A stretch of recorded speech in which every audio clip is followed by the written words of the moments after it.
মোল্লার দৌড় মসজিদ পর্যন্ত। কার্লো আনচেলত্তির বিশ্বকাপ দলের দৌড় হবে কোয়ার্টার ফাইনাল পর্যন্ত। এই নিরেট বাস্তবতা মেনে কোনো আর্জেন্টিনা ভক্ত যদি বর্তমান ট্রেন্ডের সাথে গা ভাসিয়ে ব্রাজিল সমর্থককে বলে কোয়ার্টারে তোমরা বাড়ির পথ ধরবেই, তাহলে কি রাগ করলা? রাগ করার মতো স্কোয়াডই তো কল করেছেন কার্লো আনচেলত্তি।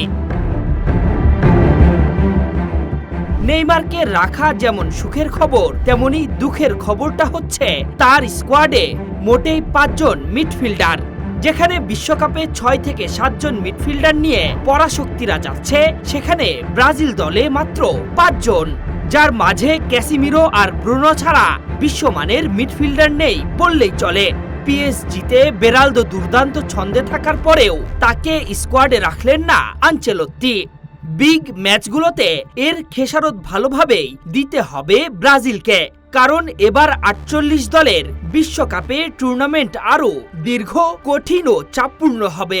সেখানে মাত্র 5 জন জেনুইন মিডফিল্ডার নিয়ে যাওয়া স্পষ্টভাবেই বড় ঝুঁকির।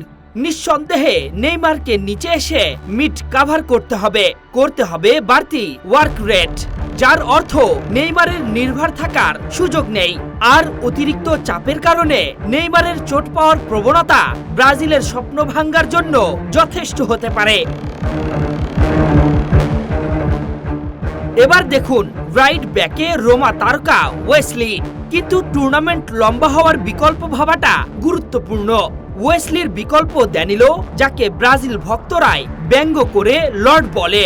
অন্য প্রান্তে আছেন আরেক লর্ড খ্যাত সান্দ্রো। এই দুজন লামিন ইয়ামাল, ওলিসে কিংবা এমবাপ্পেদের মতো উইঙ্গারদের সামনে তাসের ঘরের মতো ভেঙে পড়বে, তা অবলীলায় বলা যায়। প্রকৃত অর্থে গ্রুপ পর্বে মরক্কোকে টপকে চ্যাম্পিয়ন হওয়াটাই কঠিন।